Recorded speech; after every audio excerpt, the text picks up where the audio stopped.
For the first time in over a year, I went to a movie theater to see Godzilla vs. Kong, and it was worth it.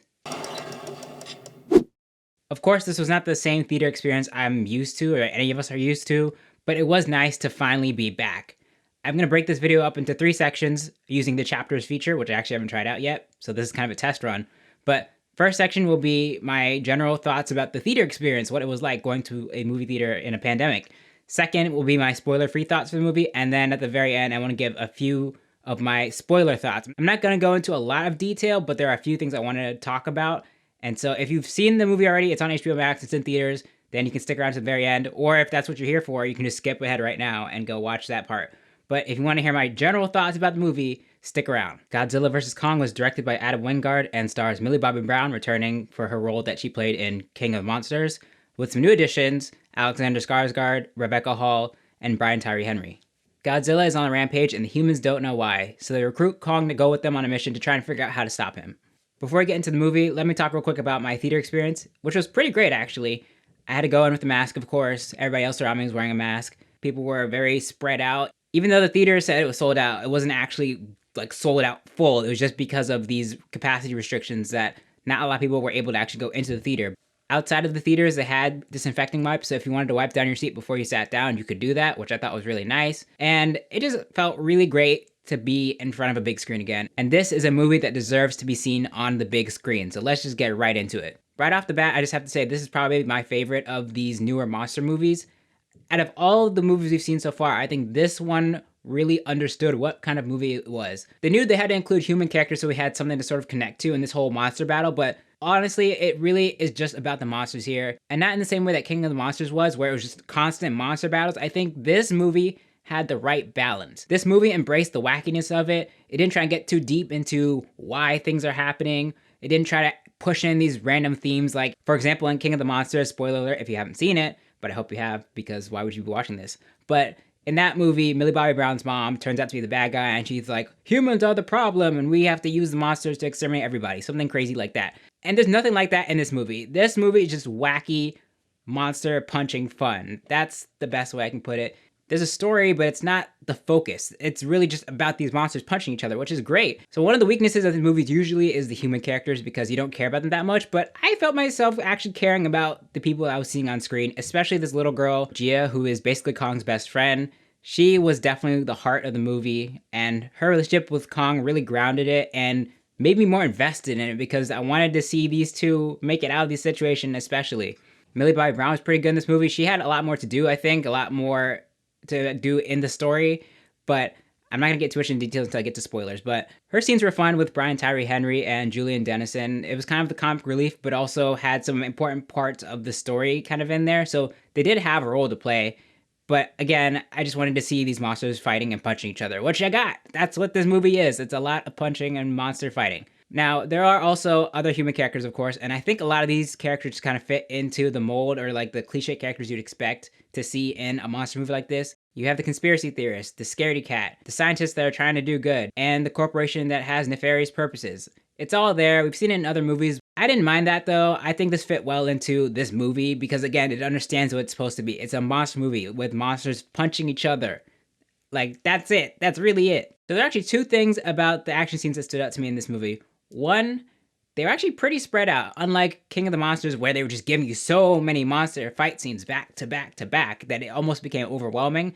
This one I think found a good balance. There's a fight scene in the beginning with Godzilla and Kong, like round 1. They take a break, they go do their own thing, they come back together again later in the movie.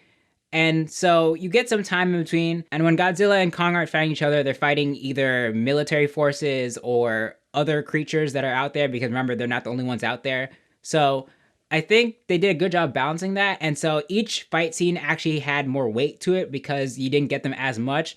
The other thing that stood out to me about these fight scenes is that I can actually see everything that's happening. One complaint that people had about the first Godzilla was that they didn't show him enough, and you didn't really get to see him in all of his glory until the end of the movie.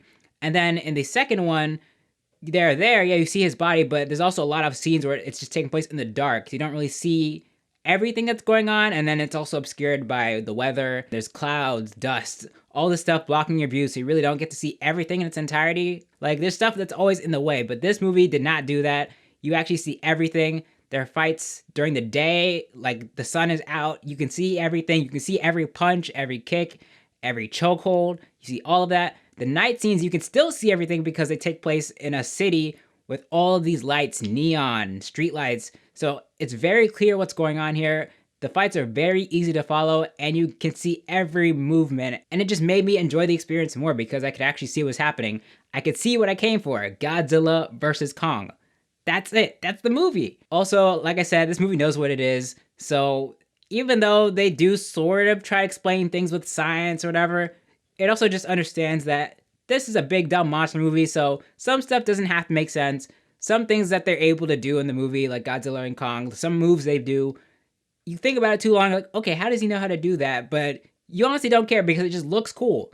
It's okay to make movies like this where stuff just looks cool because this is a movie that's made for people who just want to see monsters punch each other. That's it. And of course, it looks great on the big screen. There's beautiful scenes here. Again, you can see everything, but also just the design. The CGI was really well done. Lots of colors. I love the color in this movie. And then even in the marketing, the colors are amazing. And you can see some of those colors in the poster. You can see the colors behind me. But you see the colors in the poster and you kind of see that in the movie itself too. So it all just feels very unified. The colors just blend everything together so well. So this is, again, a really great movie to go see on the big screen. And I actually saw it in IMAX. I don't know if this is the case across the board, but around me at least, the IMAX price and the standard price are the exact same.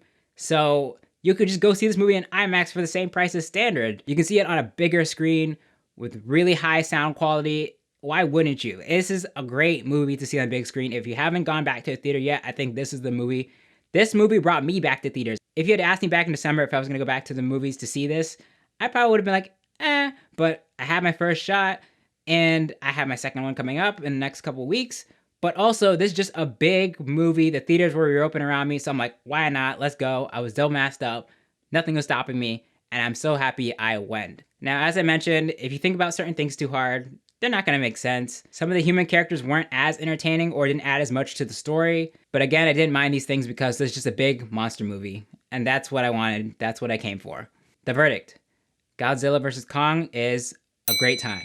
All right, now I'm going to get into a few of my spoiler thoughts. So if you have not seen the movie yet, click away, go watch it on HBO Max or go see it in a theater and then come back here. But if you have seen it or you just don't care, let's get right into it. So I'm going to give you a countdown. 3, 2, 1. All right, so I didn't want to mention this in my spoiler-free thoughts because I think it would give it away, but honestly, most people saw this coming. The real threat of the movie is Mechagodzilla, who was created by Apex. That was the name of the company, yeah, Apex. And so basically what happened was one group was sent to the middle of the earth, essentially, to get this power source, which I thought was going to be able to help them do something good.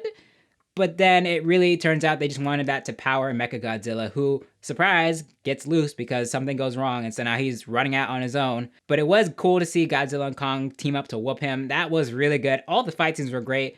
Kong was actually whooping Godzilla a lot, especially towards the beginning. He was really putting up a fight. And then later in the movie, he gets this axe, which actually has the power to absorb radiation. It's the perfect weapon against Godzilla because it just absorbs his radiation blast, and he can smack him with it. Like, there's so many cool ways they did this. I also like that they delved in a little bit to Kong's origin story, or at least the origin of the monsters in general, how they all came from this Middle Earth, or the Hollow Earth, I think is what it's called. I thought that was a cool way to get deeper into the lore of this monsterverse. Also, let's talk about Skull Island real quick, speaking of Kong's origins. So I was wondering where that little girl Gia came from. I had assumed watching the trailers that she probably was one of the natives from the island, but I didn't think that they were all gone. Like, that's so sad. Apparently the island gets overrun by this storm and that basically kills off all the natives and all the other life that was on Skull Island. And they managed to build this dome to save Kong and basically recreate what Skull Island was.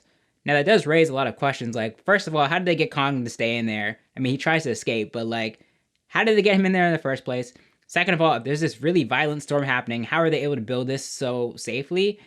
Thirdly, what happened to all the people from the first movie? At least the ones that survived. Like, I know it takes place in the 60s, I think, so of course it'd all be old people if they're still alive, but it would have been nice to see Brie Larson or Tom Hiddleston come back, maybe in like aged up makeup or some kind of CGI. I don't know if they wanted to do all that or even if they wanted to come back, but it would have been nice just to give them that extra little thread to connect everything. But again, overall, I did enjoy it. I still think it's funny that every Versus movie ends in the two titular characters teaming up against the actual bad guy. I thought they were actually going to commit in this one to kill off one of them. And the director, of course, said, yes, there's a clear winner in this movie. And I was like, are you sure? And of course, I was right. So, I mean, in a way, Godzilla and Kong both won against Mechagodzilla. But again, that kind of is misleading because they make it seem like it's just them in the movie, but you really know it's not. They did it with Batman vs. Superman back in 2015. They're doing it again here in Godzilla vs. Kong. I mean, it is what it is. I kind of wish they did a little bit more with it, but again, I enjoyed the movie overall. So, did you watch Godzilla vs. Kong? Let me know down in the comments. Also, let me know if you plan on going back to theaters, or if you have gone to the theaters, what was your experience like? Let me know all that down in the comments. Thanks for watching. I will see you in the next one.